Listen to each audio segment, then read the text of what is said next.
Anong mensahe ang kailangang marinig ng mga Libra sa period na to? Pwedeng nangyayari na itong magiging reading natin or mangyayari pa lang. Kung hindi man para sa inyo itong magiging reading natin, di baka para sa someone na malapit sa inyo at sa someone na kakilala nyo mismo. Baka may lumabas na gender, mamaya gawin nyo na lang energy. Masculine at feminine energy. Pwede rin naman na huwag nyo nang pansinin ng gender. Hindi ko masasabi kung anong magiging reading, kung positive ba o negative. Depende sa kung anong mapipick up kong energy. Walang masama kung papanorin ang sun, moon at rising sign kasi bakalin man sa mga yan ay mag-resonate na sa sitwasyon nyo.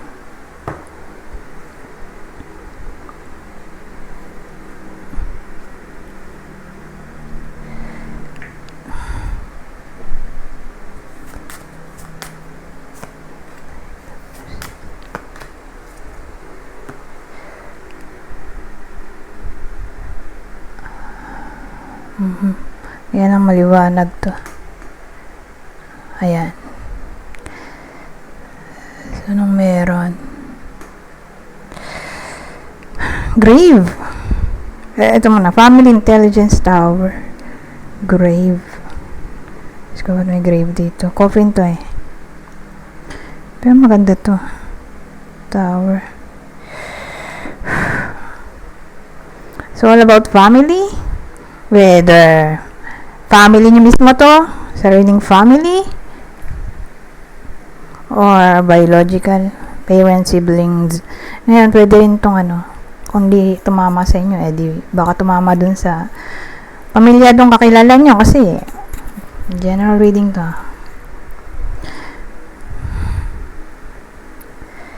Intelligence. Ang dating kasi sa akin, may malalamang information kasi may intelligence dito, parang knowledge. So yung information ay hindi nagustuhan dahil nag-create ng boundaries dito sa the tower. Hindi nagustuhan kasi meron ding sadness dito. So in short, maaring may revelation na maaring mangyari tungkol dito sa family nga. So, ibig sabihin, kung hindi kayo pamilyado, hindi ito para sa inyo. O pwede rin as a whole, dun sa family nyo, biological, or kakilala nyo nga na pamilyado. So, ayun nga, mukhang may revelation of truth or unwanted truth na pwede mag-create ng distance or mag-create ng isolation, solitude. So, wag na tayo mag-dive dyan at hindi maganda, diba? Maganda yung naging reading. Doon tayo sa maganda-ganda naman. Kaya nga sabi ko sa inyo, hindi ko masasabi kung anong lalabas na information, kung positive ba o negative. Kasi depende tayo sa cards eh. Pero kung gawin natin positive,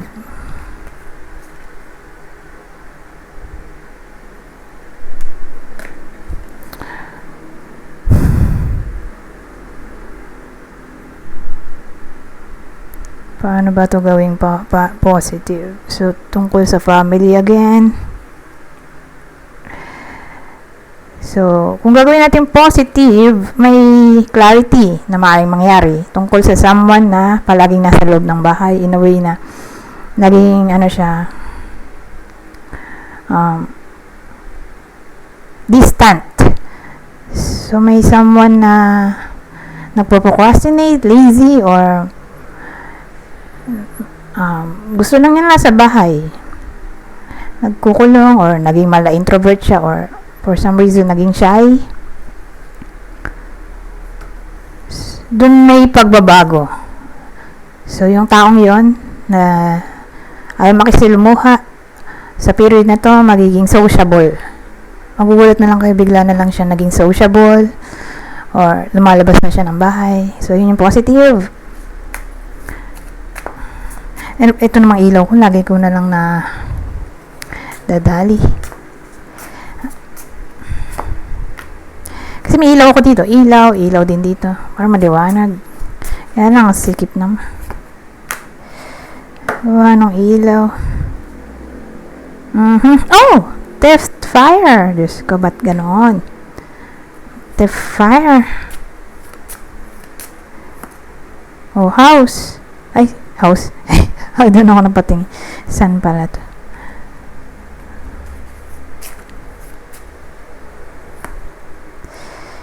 Club. Ano to?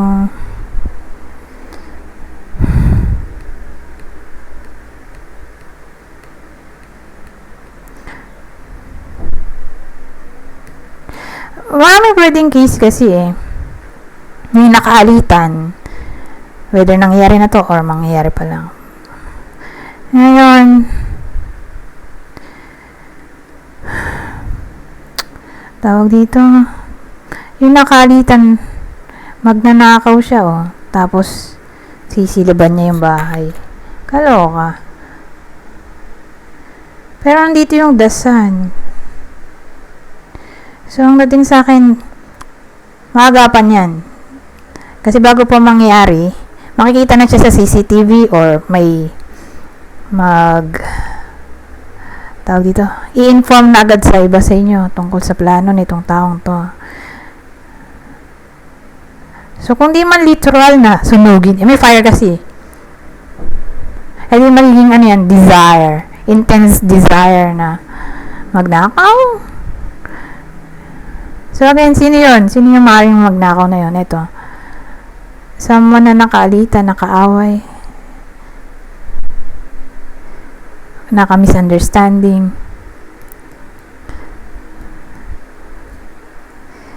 Siguro yun yung way ng paghiganti niya. So, yung magnakaw. Pero hindi yan mangyayari. Nandito yung the sun. Magsashine na light. May magsashine na light para dito, malantad yung sikreto or hindi mangyari. Kumbaga, kahit gusto niya gawin yon, laging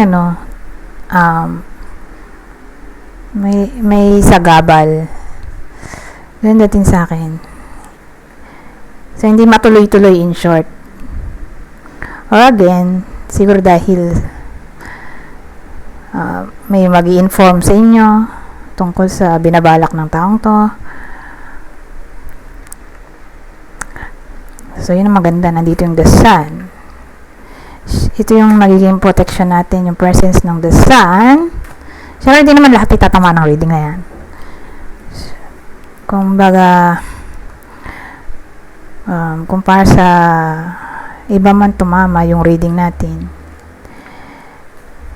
mababalitaan nyo na lang na ganun nga yung nangyari. May naka-alitan, tapos balak sana magnakaw, hindi natuloy.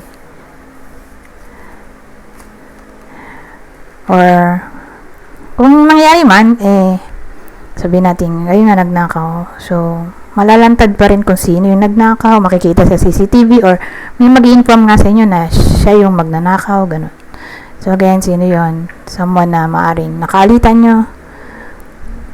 Kumbaga, may chance pang mabalik yung nanakaw kung sakali man manakaw pa rin or nangyari na.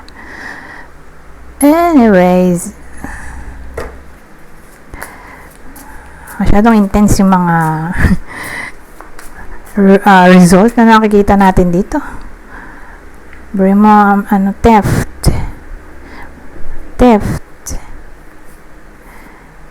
Tapos may grave tayong coffee. Diba, hindi naman laging negative to. Kaya nga ginawa kong positive kanina. Pero this time, di ko magawa ng positive. Ay, hindi, nagawa ko naman, di ba? Positive outcome, in a way na kung mangyari man to. Di ba, may presence ng sun na maagapan pa yung possible dilubyo.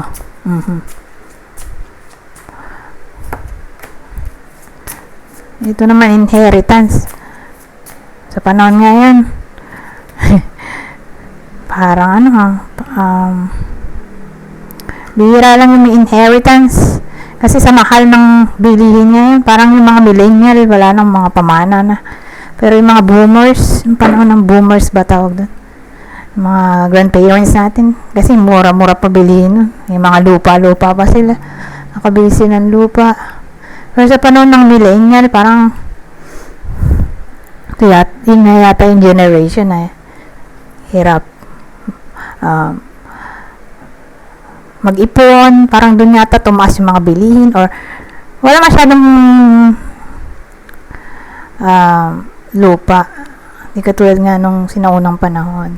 Kasi nga, pahirap ang buhay ngayon, Diyos ko.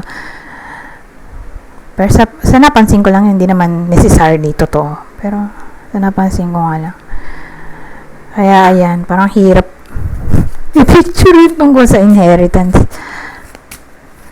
Pero who knows, baka nga may mga inheritance pa yung iba sa inyo. Sabagay, pwede rin naman yung pamana, bahay, lupa ng nanay, tatay, magulang.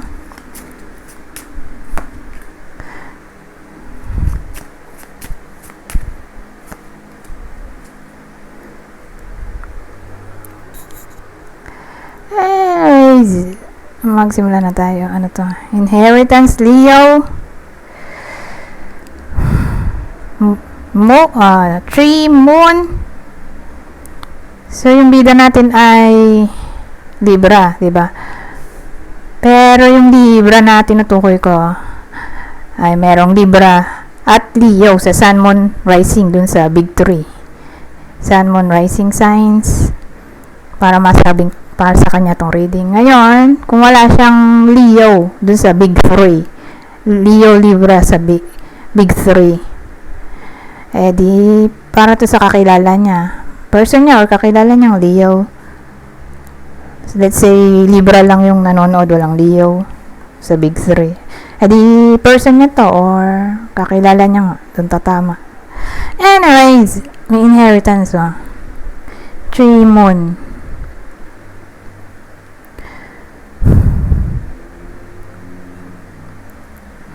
Either malalaman niya pa lang tungkol dito sa inheritance or ipoprocess ang tungkol dito sa period na to.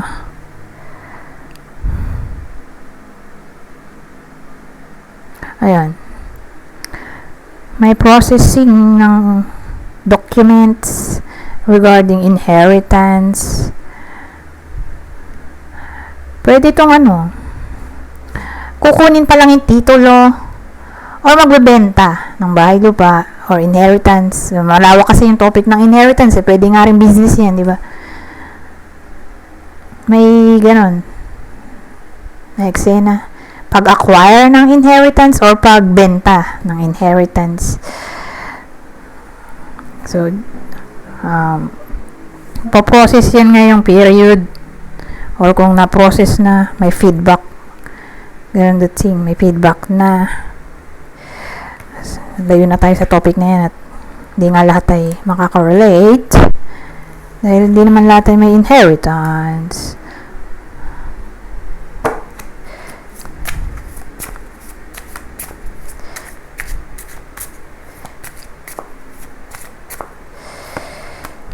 Ito news.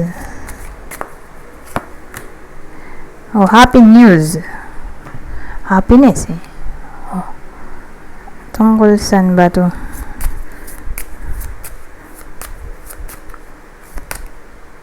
Hoy! Teka, ano susunod dito? Cross. Well, kahit negative to, siya lang naman negative. Or kahit negative silang pareho, magre-rely pa rin ako dito sa good news. Happy news. Kasi ito yung pinaka parang main character natin. Ito. Kumbaga, lang to itong dalawa. Itong card na to. Lenormand. Identifier lang. Ganun. Ano topic. Tungkol to sa pera. Let's say, nagipit. Whether nangyayari na to o mangyayari pa lang. So, in short, magkakapera. So, saan natin ang abundance na paparating or topic ng pera. And nandito fish.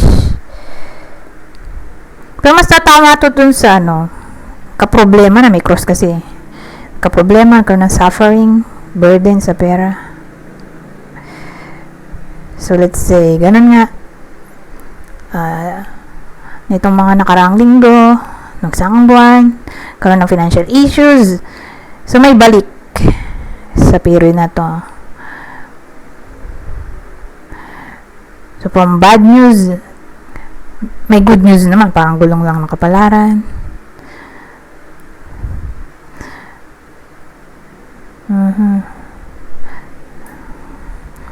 So, ano pa bang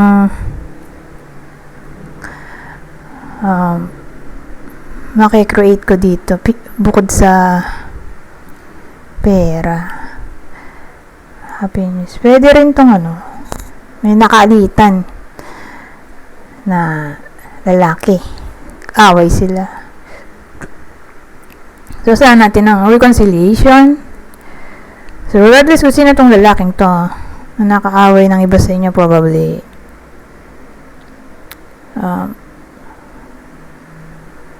lalaki nga, may edad, mga 40 pataas. Or kung di man ganun yung edad, di matured yung itsura niya o mag-isip.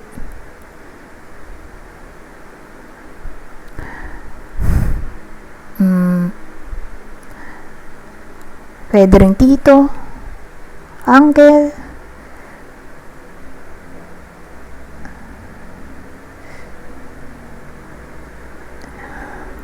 o person na nga lang ng iba sa inyo, regardless kung sino to. Pwede rin friend, partner, brother, basta lalaki na lang.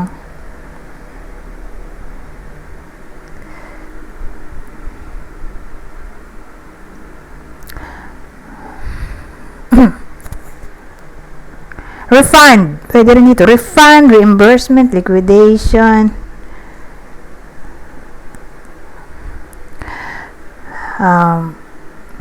may give and take,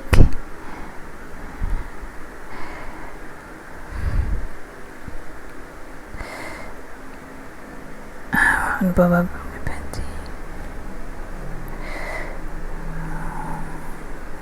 Ano na akong maisip.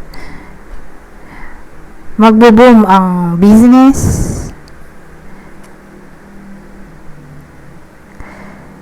Ayan.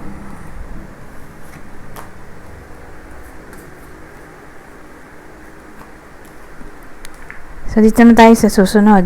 Collective reading.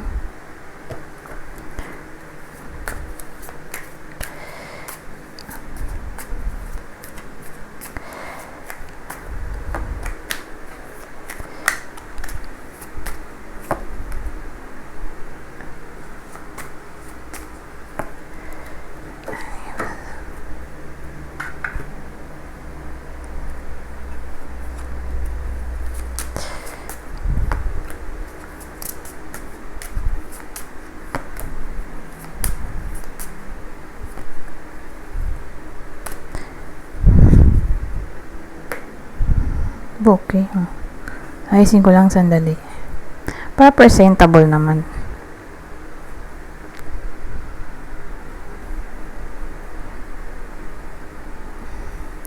Makita nyo yung cards. Pero dito lalaki Lalaki ulit. Lalaking may anak.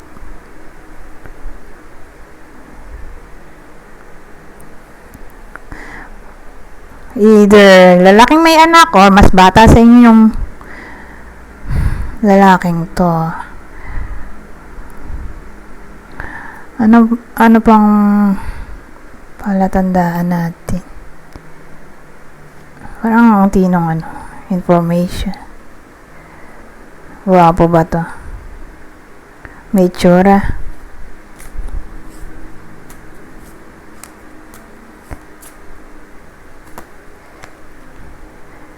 So rin kung yung lalaki may anak dito or gwapo. I mean, may anak siya, di ba? Kung hindi ganun yung person nyo or kakilala nyo, kasi kung di man to kayo mismo, person nyo, or kung di man kayo mismo to or person nyo, di kakilala nyo to. Kasi may description tayo. So from there, dun yung makikilala kung kayo ba to, person nyo, or kakilala nyo.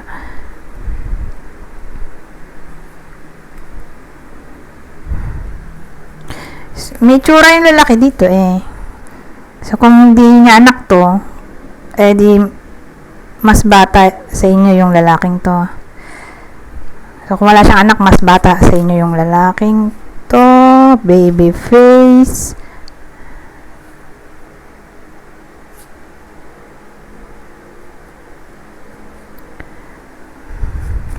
Kaya lang yung lalaki dito mukha na matanda, no? Kasi may iba naman na hindi ganyan tsura. Pwede rin matured sa edad niya kahit bata pa siya.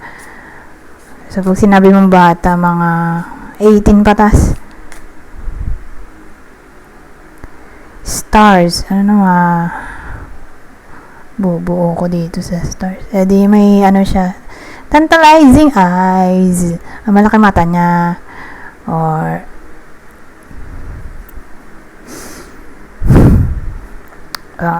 ano pa ba pag star, siguro nasa field siya ng technology or mahilig siya sa astrology.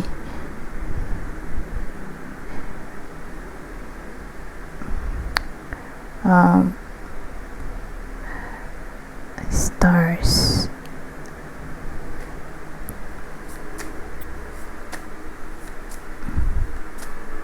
Ayun na lang.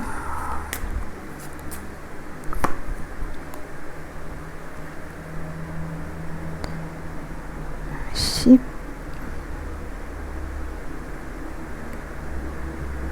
Wala akong makuha ang idea eh.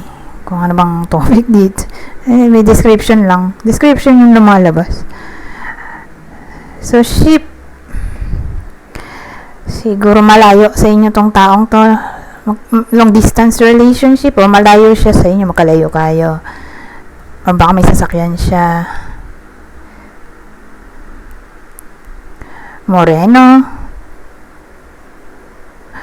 Olive skin to moreno. O foreigner. Or baka yung work niya, kundi technology, ay nasa traveling.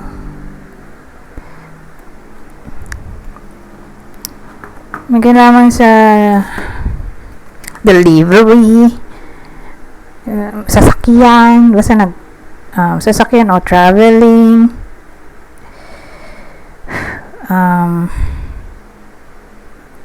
Ano pa ba? Foreigner, o baka nasa foreign land. Commerce, trade industry, o seaman, may kinalaman sa tubig. O yan, yan ang mayroon sa kanya. Ngayon lang nangyari na puro description yung sinasabi ko. Usually to pag naglabas ako ng Lenormand, ito na yung sitwasyon. Sasabihin na dito yung sitwasyon na wala. Na makuha ang ganun. Description yung lumabas. So, dito may 5 of Cups. Ito, 2 of Wands. Ito, 8 of Cups. Sad siya.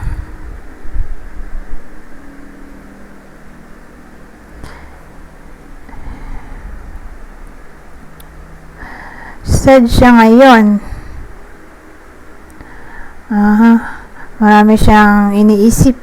Baka hanggang isip lang to kasi Pangit yung lumabas na dulo eh. 8 of Cups. Marami siyang plano kasi nandito yung 2 of Wands. Pero parang kulang sa gawa. Sa 8 of Cups na para bang feeling abandoned. So mukha tong separation reading. Aha.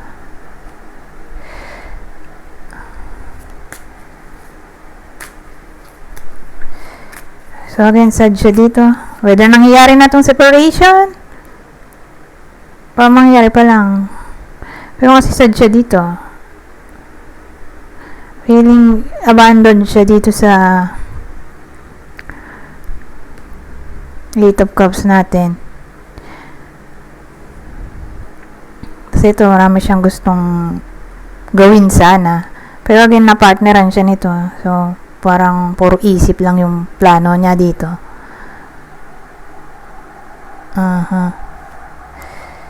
Puro sa isip, walang gawa.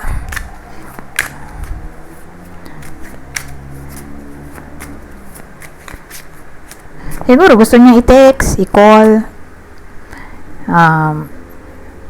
Yung person niya. Yun nga lang, sino ba tong lalaki dito? Kay ba to o person niya? Or kapitbahay nyo, or kakilala in general.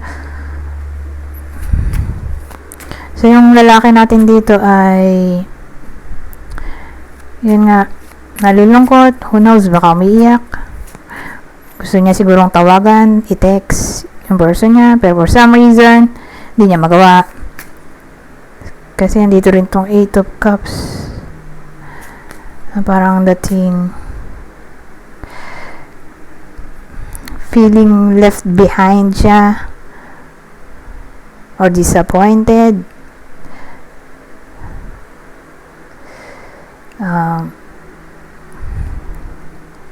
Lalo na nga kung iniwan siya or siya yun ang iwan kasi walking away card yan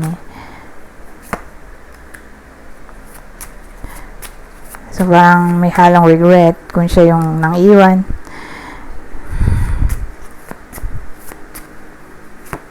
Or ghosting. Pwede rin dito. Ghosting. No contact.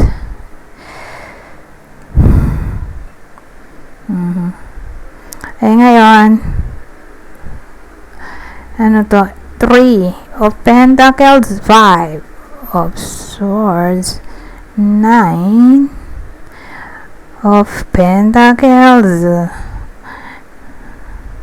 Energy niya pa rin to at walang lumalabas na ibang court card.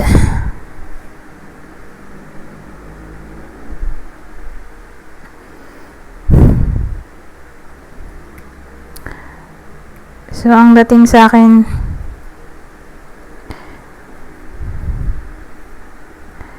Three of Pentacles to, no? Naisip ko 3 of Cups. 3 of Pentacles.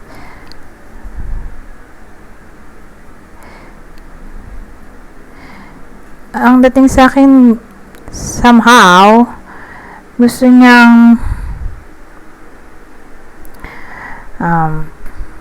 mag-connect ulit sila ng person niya.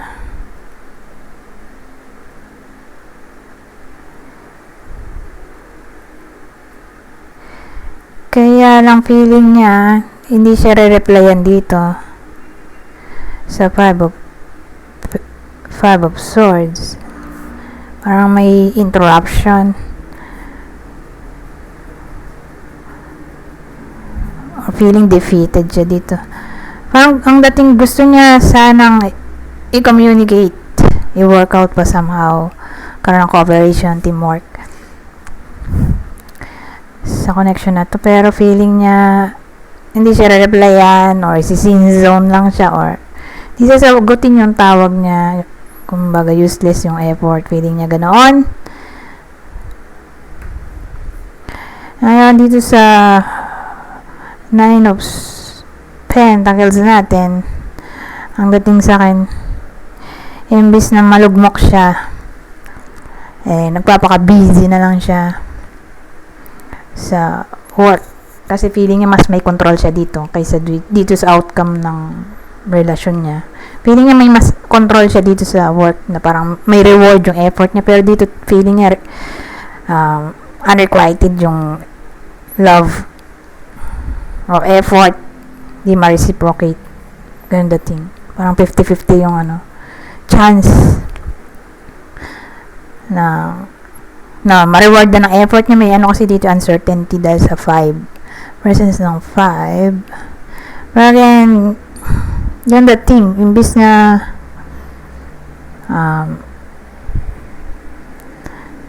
mag-isip siya lagi or ilugmok ang sarili. Kasi may dito presence ng 5 of Cups.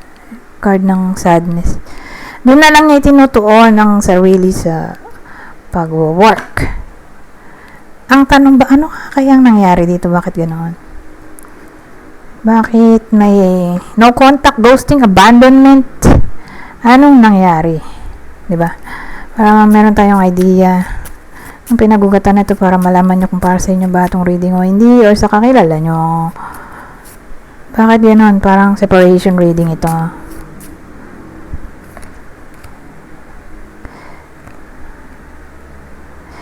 Lower. Ano bang pinaka-topic dito?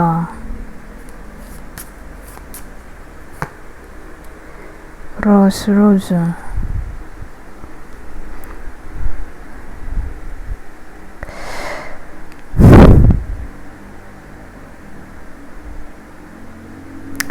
Ano kasi to?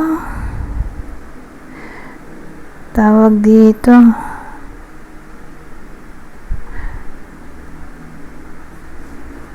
May third party situation.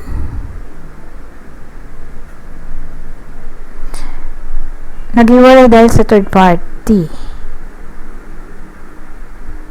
Inisip ko nga kung dahil ba sa work o dahil sa distance. Hindi. Dahil sa third party. Tapos yung third party ay fling-fling lang. So, ibig sabihin, di naman niya sineryoso yung third party. Parang lang, natukso lang siya or nag-have fun.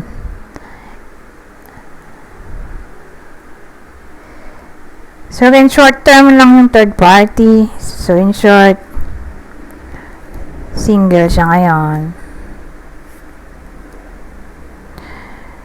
Single sila dito. Wala na yung presence ng third party. Kasi pag sinabi mong third party, malawak, diba? Ayan, wala na palang ilaw to. Teka, paltang ko lang. Nalobat na. Malawak kasi yung topic ng third party. Pwedeng, tawag dito, naghiwalay, tapos naging sila nung third party. May iba naman na as in, fling-fling lang in a way na bago lang niya na-meet. Friend niya, bago lang niya na-meet or ka-workmate. Tapos walang nangyari. Saglit lang yung relasyon. Or yung iba, prostitute yung naging third party. As in, nag-have fun lang short term. So, sa case nga ngayon, pare silang single. Whether alam to nung bida natin or hindi. Pero ito yung kwento ng lalaki. Side ng lalaki. Anyways, future outcome neto.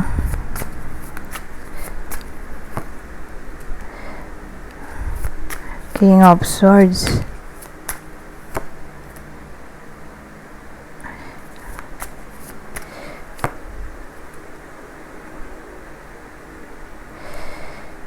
So, lalaki pa rin. King of Wands to. Ito pa rin yung energy niya. Ay, parang King!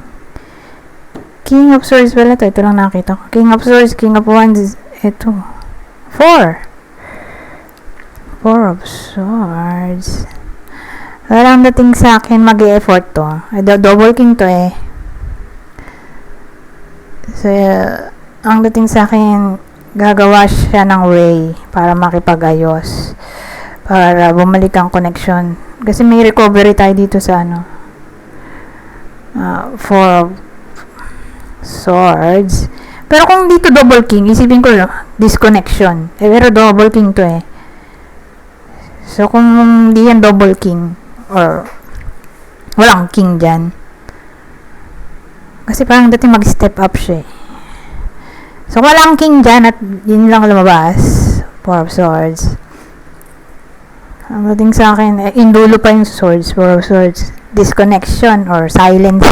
Din kasi meaning yan eh. Wala siyang gagawing effort. Pero nandito nga yung king. Ang dating sa akin, mag-step up siya. Bilang king talaga. Gagawa siya ng effort para makipag-reconcile pag pinagsama ko na. So, asahan natin na magbabalik ang taong to para ipaliwanag ang side niya. Kasi swords to. Tapos yung wands, parang ito yung side niya. Makipag-communicate. Itong wands maging matapang para i-face ang challenge. So, parang challenge. Kasi ewan ko, for some reason, nangyayari siguro siya. Or natatakot siya sa magiging reaction ng person niya. Natatakot siya, baka sigawan siya, or kung anong gawin sa kanya. So, dito ang dating sa akin, dito sa King of Wands, magiging matapang siya i-face ang consequence ng magiging action niya. Or magiging reaction ng person niya. So, again, nagkaroon ng third party dito. Sa senaryong to.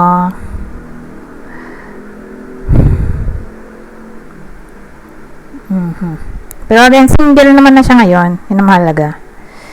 Saka, sa future outcome natin, magkakaroon na siya ng desire or bravery para mag-confess sa totoong nangyari. At yun nga, good thing na gusto niya nang makipagayos.